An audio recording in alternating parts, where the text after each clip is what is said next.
비방은 분명히 신중해야 되고 조심스럽고 정확하게 해야 되는 것인데 그걸 모르는 상태에서 한다 그러면 분명히 이거는 데미지가 있죠. 비는 사람은 물론 목적이 있겠지만 그 사람이 그 빌고 하는 과정에서 객기를 불러들이는 역할을 하고 음기를 불러들이는 역할이 된다면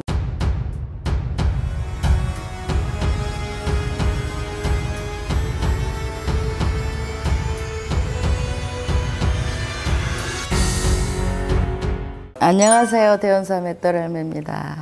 선생님, 요즘 무속 콘텐츠가 일반인분들한테 많이 쉽게 다가갈 수 있게끔 접근성이 쉬워지다 보니까 네네. 위험한 행위들 많이 하시는 분들이 더러 있으시더라고요. 네.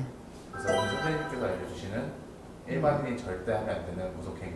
저도 그런 경험 많이 하는데요. 제발 좀 안 했으면 좋겠어요. 옛날에 선무당에 사람 잡는다는 말이 있어요. 어설피 했다가 큰 화를 입고 또 어설피 저질렀다가 나중에는 감당 못하면 찾아와요. 보통 이런 행위들을 하면은 그때 나타나는 경우도 있고 차후에 나타나는 경우가 많아요. 대체적으로 한 두세 달 정도의 동토가 나가지고 이제 밝혀지거든요. 네. 자, 첫 번째 얘기한다면 절차 없이 그냥 물 떠놓고 비는 사람들이 있습니다. 맞아요. 이거 은근 많이 하시던데. 그렇죠. 그러니까 이제 말 그대로 옛날에 천신에다 물 떠놓고 빌었다, 칠성에다 물 떠놓고 빌었다. 그런 말씀들을 들은 사람들 경우에는 이 물 떠놓고 빌면 아무것도 아닌 줄 알거든요. 그런데 분명히 그 사람들이 물을 떠놓고 빌 정도로 되면 그냥 평범한 사람은 아니에요. 일반 사람인 건 맞지만 약간의 기운들이 있기 때문에 겁없이 이제 하고 또 간절해서 하고 물론 그거는 맞지만 절차를 무시하고 했을 때 탈이 생길 수 있어요. 네. 자, 향이나 초를 키는 행위들이 있어요. 자, 법당이나 어디 신당이나 절간 같은 데는 향초가 많죠. 그런데 일반 가정집에서 향 펴놓고 빈다, 초 켜놓고 빈다. 비는 사람은 물론 목적이 있겠지만 그 사람이 그 빌고 하는 과정에서 객기를 불러들이는 역할을 하고 음기를 불러들이는 역할이 된다면 문제가 생기니까. 그 다음에는 뭐 호기심? 궁금해서 이제 뭐 애기들도 그런 경우가 좀 있기는 한데 함부로 귀신을 불러봅니다. 영화나 드라마에서 보고 그런 호기심에 귀신 부르는 놀이들을 하는 경우가 있어요. 분신사바 같은 것도. 그렇죠. 분신사바. 분신사바 같은 경우도 함부로 했다가 큰 화를 입는 경우가 많습니다. 또 이런 분들이 계세요. 뭐 이쁘다고 귀엽다고 그 신령님의 기물 같은 걸 사는 경우가 있습니다. 뭐 도깨비 방망이 같은 거, 뭐 방울 같은 거 딸랑딸랑 칼 종류 이런 거를 사가지고 들고 다니는 경우가 있어요. 아니, 집에 모셔두거나. 모셔두거나 진짜로 어느 집에 갔더니 그런 걸 모셔놓는 거예요. 그러니까 내가 이제 흔들흔들하고 나는 그걸 흔들면 신이 오지만 그 사람이 그걸 흔들어서 신이 오는 건 아니거든요. 그런 위험한 행위는 함부로 하면 안 되죠.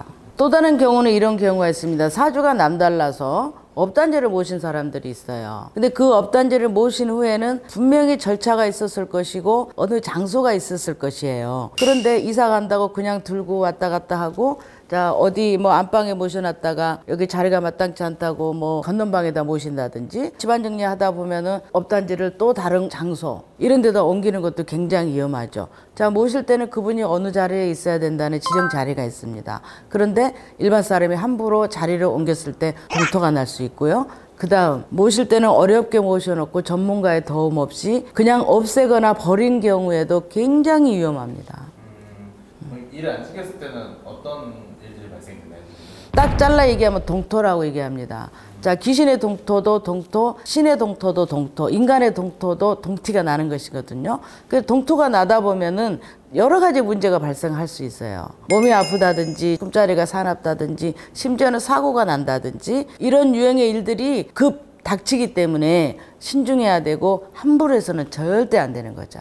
또 다른 유형은 억울하다고 비방하는 사람들이 있습니다. 저한테도 억울하다고 비방 의뢰가 상당수 들어오거든요. 근데 저는 정말 이거 어떤 방법으로 비방해야 되는지 어떤 방법을 써서 우회하는 길이 있는지 아는 사람이기 때문에 이게 가능하지만 일반 사람 입장에서 억울하고 막 그렇다고 그래서 그 사람이 직접 막 비방을 합니다. 들은 얘기로다가 지금은 뭐 유튜브에서도 많이 나오고 그러는데 어떤 비방법도 많이 있잖아요. 그런데 전문가 의견을 듣지 않고서 그걸 본인이 직접 하다가 함부로 하다 이게 부메랑이 돼서 본인한테 꽂히는 수가 있어요. 그래서 비방은 분명히 신중해야 되고 조심스럽고 정확하게 해야 되는 것인데 그걸 모르는 상태에서 그냥 억울해서만 한다 그러면 분명히 이거는 데미지가 있죠. 이와 같이 본인이 알지 못한 상태에서 무속행위를 하는 분들이 많이 있습니다. 절대 따라해서 안 되는 이유를 말씀드렸고요. 그 다음에 만약이라도 그런 일이 있을 경우 전문가의 상담을 듣고 꼭 잘 실행을 하시길 바랍니다. 대운사 맷돌 할매였습니다.